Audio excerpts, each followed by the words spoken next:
And we're going to take you live in just a moment now to the Iowa State Fair where Ben Carson. I tell you, I've been to a lot of state fairs, but this is a state fair. I tell you, I mean, this is amazing. It is absolutely amazing.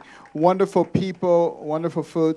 And I want to thank all the people of Iowa, who've been supporting me and helping the rest of the nation realize that we shouldn't let the professional class pick our presidents, and that's a very, very good thing. Now, what an incredible land we live in here. A lot of people like to complain about America and about the bad things that we have done and the bad people who are here. But interestingly enough, when you stop and think about it, we got a lot of people trying to get in here. I don't see anybody trying to escape. So therefore, I don't think it's that bad a place. And it certainly was a great place of dreams for me. As a youngster, I wanted to be a doctor. Skipped right over policemen and firemen and went right to doctor. And I just loved everything that had to do with medicine. I wasn't a very good student. We were desperately poor. There was never money for anything. The only time we could ever go to the Michigan State Fair was when we got those special coupons so that you could get in free, but they didn't have any money to buy any rides, buy any popcorn. I never tasted cotton candy until I was an adult, and it wasn't that good. But maybe they should have tried frying it. But anyway, but I had a wonderful mother who believed in me when nobody else did, and made us read. And as I read books, and particularly as I read books about people of accomplishment, I came to a fundamental understanding that the person who has the most to do with what happens to you in life is you. It's not somebody else. And that liberated me. It gave me a new lease on life. And things were going along well, that is, until I got to high school. And then I ran into the worst thing a person can run into. It's called peers, negative peers, P-E-E-R-S. That stands for people who encourage errors, rudeness, and stupidity. And that's exactly what they were doing. And the sad thing is, it doesn't end in high school. It continues throughout life. And we have that problem right now with so many people who allow other people to think for them and do for them. And we're rude and we're discourteous. All you have to do is go to an article and then go to the comment section. You will not get down 5 lines before people start calling each other nasty names and acting like third graders. Apologies to any third graders out there. It is very sad what we have allowed ourselves to degenerate into. But there I got caught up in that peer pressure, and they're trying to tell you what kind of clothes to wear, who you should be hanging out with, and how you should be thinking. And I went from an A student to a B student to a C student. My grades kept plummeting. I didn't care because I was cool. Getting the high fives, the low fives, the pats on the back, doing the Detroit strut, I was cool.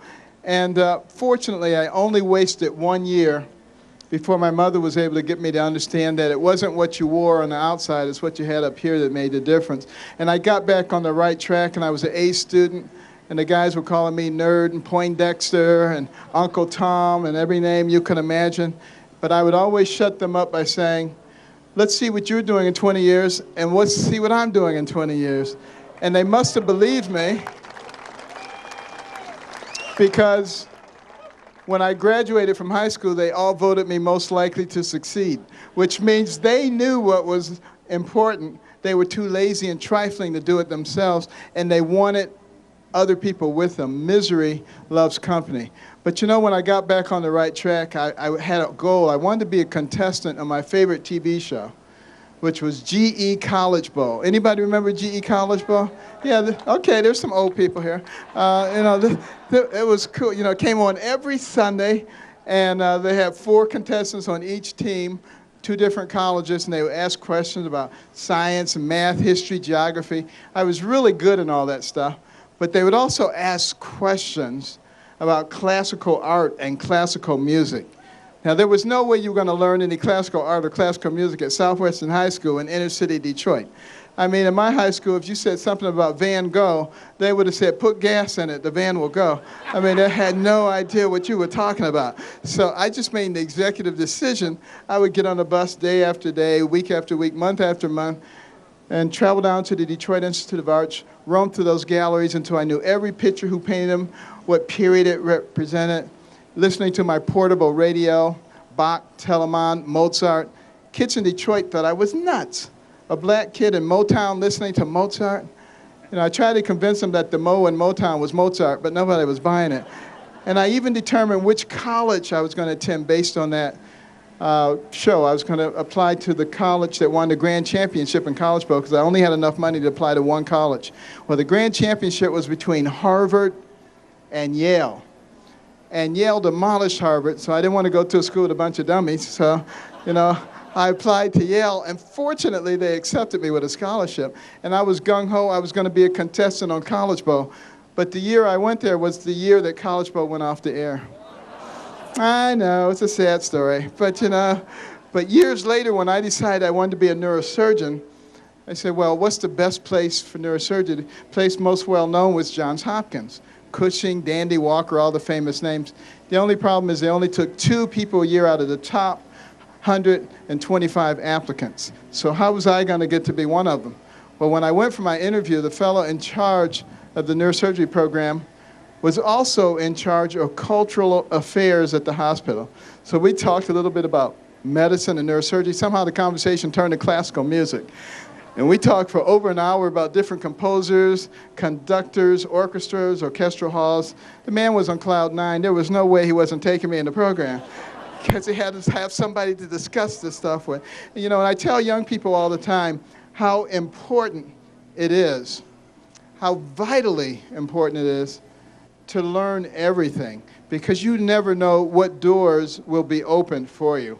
And, you know, people like to pigeonhole and categorize people. You know, a lot of the left-wing media, for instance, say, Carson, he's a neurosurgeon. He's probably very gifted, but he's an idiot savant. He doesn't know anything else about anything else. You know, that's what they think. But no, in fact, with the kind of brains that God endowed us with, we do not have to limit ourselves in any capacity whatsoever. The human brain is the most magnificent organ system in the universe.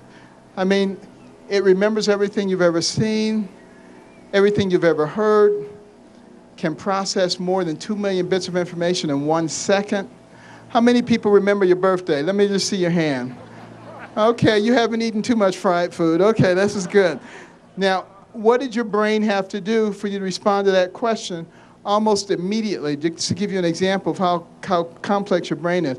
First of all, the sound waves had to leave my lips, travel through the air, enter your external auditory meatus, travel down to the tympanic membrane, set up a vibratory force, which traveled across the osculus of the middle ear to the oval and round window, set up a vibratory force in the endolimb, which mechanically distorted the microcilia, converting mechanical energy to electrical energy, which traveled across the cochlear nerve to the cochlear nucleus at the pontomedullary junction, from there to the superior olivary nucleus, ascending bilaterally up the brainstem to the lateral meniscus and the inferior collector to the on and it goes. But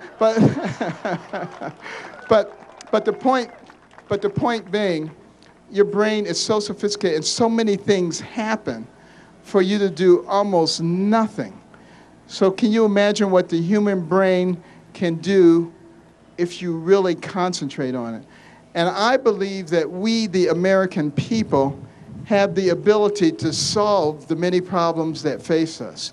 You know, I think immediately about the things that threaten to destroy us, like the divisiveness that is going on in our society. I got to tell you a secret. We, the American people, are not each other's enemies. The enemies are those people who are trying to make us think that we're each other's enemies. And we have to be smart enough. And, you know, just because you disagree with somebody about something, it doesn't make them your enemy. Somebody that you need to smear and try to destroy their life and all these things that are going on in our society. And I always say if two people agree about everything, one of them isn't necessary. And I think everybody is necessary, so we just need to get over that, put that behind us. And, you know, the problems that threaten to destroy us as a nation, they are not Democrat problems. They are not Republican problems. They are American problems versus un-American. And we have got to remember that we are Americans first. It makes all the difference in the world. And there are many who do not want us to realize that.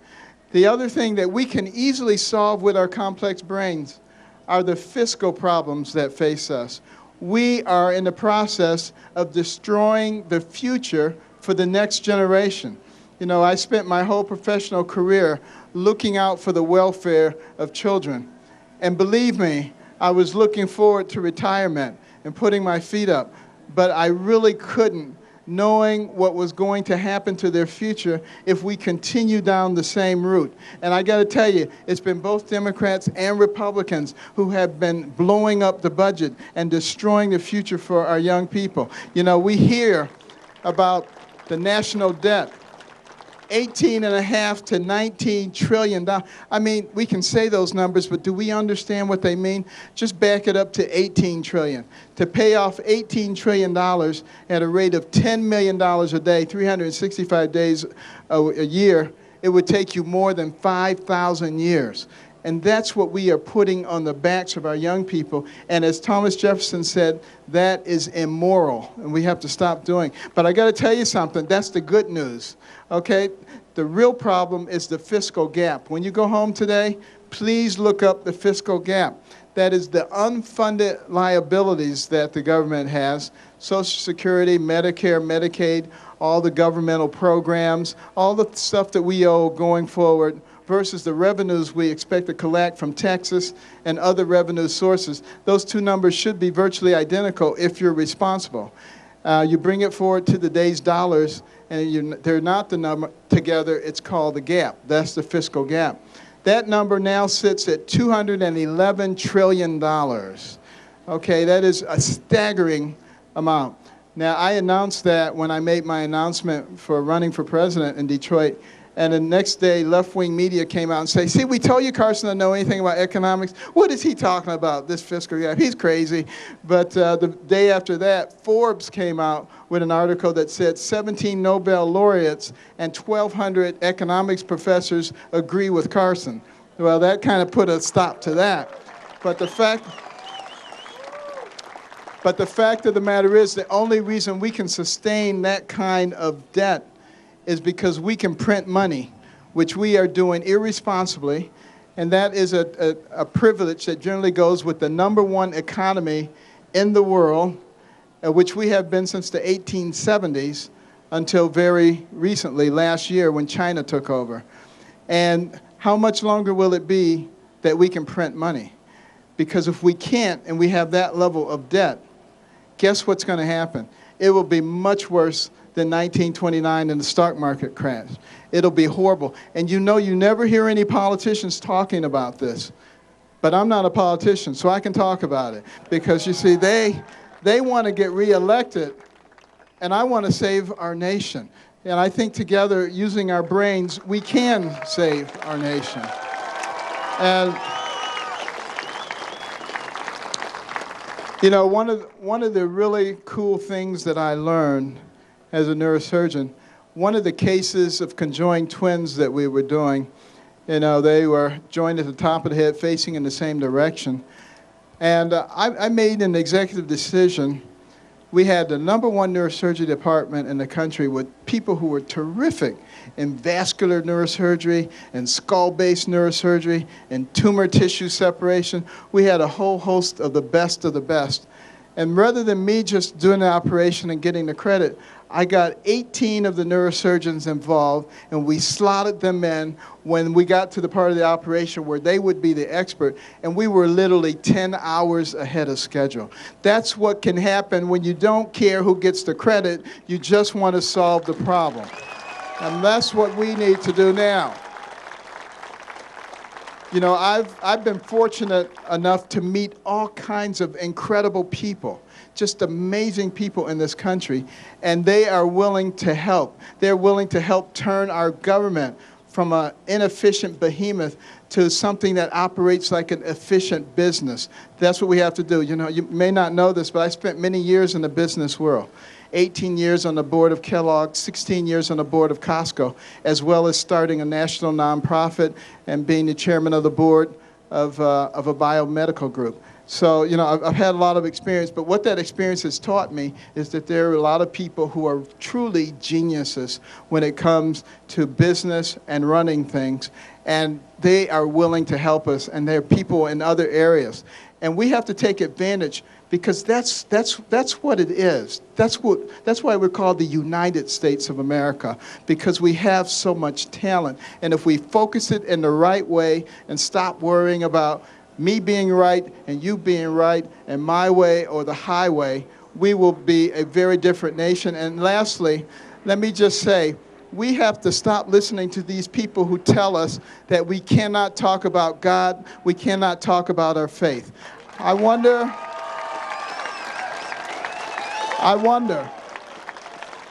do they realize that our founding document, our Declaration of Independence, talked about certain inalienable rights given to us by our Creator, a.k.a. God? Do they know that the Pledge of Allegiance to our flag says we are one nation under God, that many courtrooms on the wall it says, "In God we trust." Every coin in our pocket, every bill in our wallet says, "In God we trust." So if it's in our founding documents, it's in our pledge, it's in our courts, and it's on our money, but we're not supposed to talk about it, what in the world is that? In medicine, we call it schizophrenia, a form of craziness. And you know, it's time for us to realize that there is nothing wrong with living by godly principles of loving your fellow man, caring about your neighbor, developing your God-given talents to the utmost so that you become valuable to the people around you, having values and principles that govern your life. And if we do that, not only will we remain a pinnacle nation, but we will truly have one nation under God, indivisible with liberty and justice for all. Thank you so much.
Iowa State Fair. Ben Carson just finishing up his remarks now, doing a mini news conference, you could call it. Let's show you that live here right now on C-SPAN. To go and serve. But it has become quite a cushy job with a lot of accoutrements, so now we obviously are going to have to adjust to that. And I believe very strongly in term limits. The kind of term limits that I would suggest would lengthen the term, let's say for a representative, from 2 years to 8 years. They could be recalled every 2 years, though, if they were doing a horrible job, and they could never run again. You do the same thing for senators. You only have one term for the president. You can make it a 6-year term.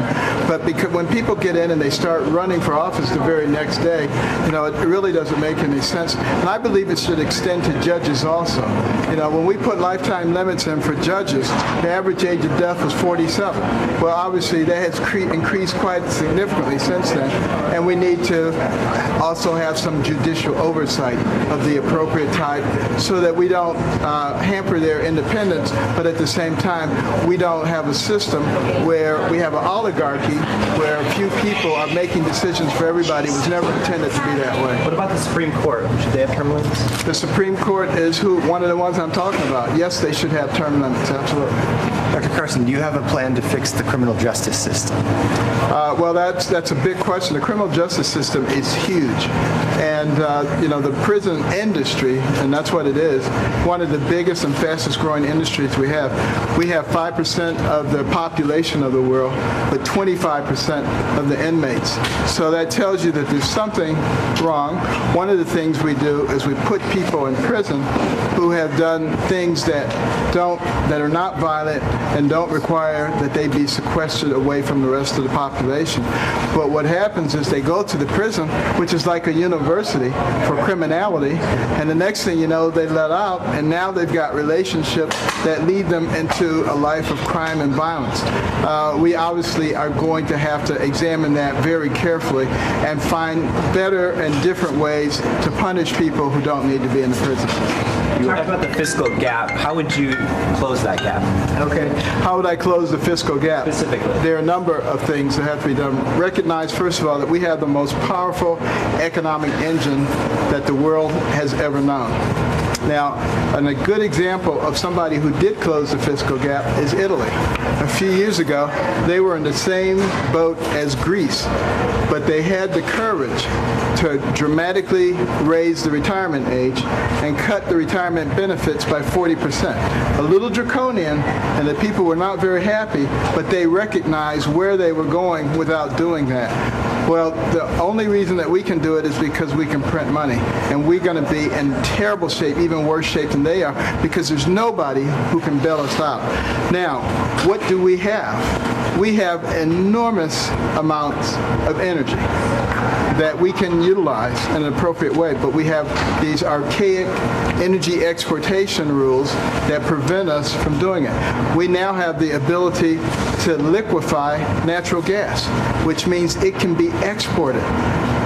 We can make Europe dependent on us for energy instead of Putin for energy, and at the same time drive down our debt. We can also, by developing our petroleum energies, our fossil fuels, we can generate money for research into alternative fuels, into clean energy. Those two things do not have to be at war with each other, and the Environmental Protection Agency should be used to work with business, industry, academia to find the cleanest and the most environmentally friendly ways to utilize our energy, not to suppress the use.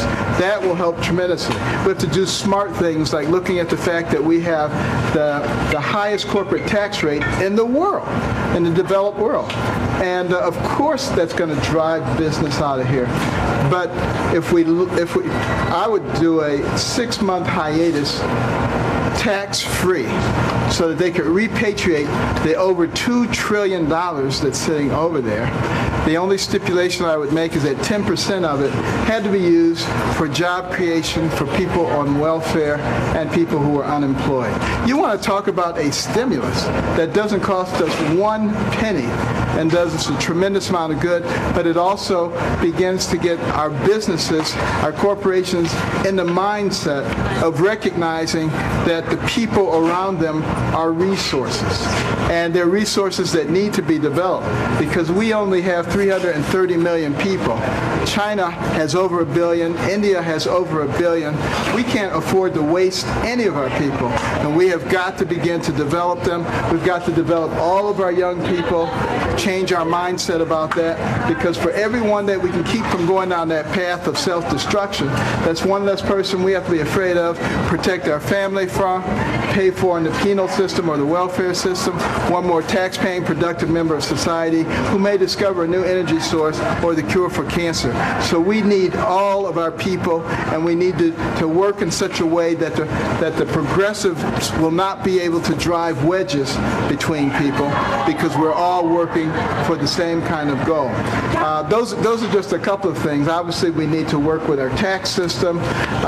We need to work with the regulations. The regulations are absolutely killing us, because every new regulation drives up the cost of goods and services, and that hits poor people disproportionately, much more than it does the well-to-do. There is a whole host of things we need to do, but as we drive that debt down, guess what begins to happen? The Fed can now begin to loosen up on the interest rates, and because we have to let the interest rates rise, because the average man doesn't have any place to grow his money anymore. You used to be able to put it in a savings account or in a bond market, but nothing coming from that. The only place you can get money is in the stock market, and who can you play the stock market? Only people who have a high risk tolerance, which tends to be more well-to-do people. All of those things are driving the income disparity. We have to identify the real things that are doing it. And when we have politicians going around talking about let's make college free for everybody, all that's doing is driving that gap even further and accelerating the collapse of the system.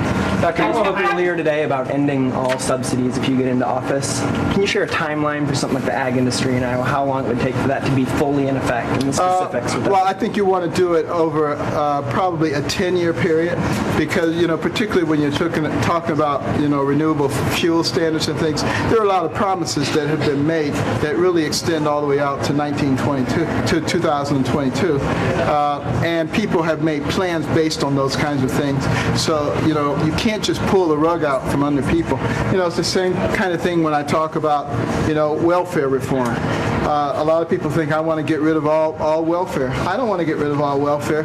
What I do want to do is fix the economy, provide the kind of jobs that allow people themselves to move up the ladder. And then as we do that, as we give people viable options, then we start withdrawing the benefits, or we make the benefits contingent on working and various things like that. So all these things have to be done in a sequential way, because we have to take into consideration all the people. Dr. Folks, Dr. Having only 4 years hamper you from... We'll have more time later. We're at the fair. Follow us. You'll see the way we're going. So we're going to go eat some fried food. Picture?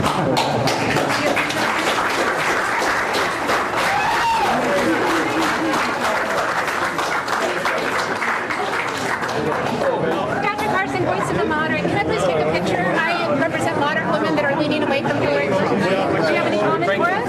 I would just say, listen carefully to what some of the progressives like Hillary said, because they are accelerating the destruction of our society. Well, thank you. You have an opportunity right now, sir. Thank you. Have a great day.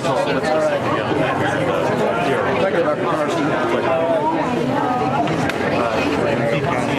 Virginia loves you. We're excited. Virginia loves you. Thank you. I would record this in case,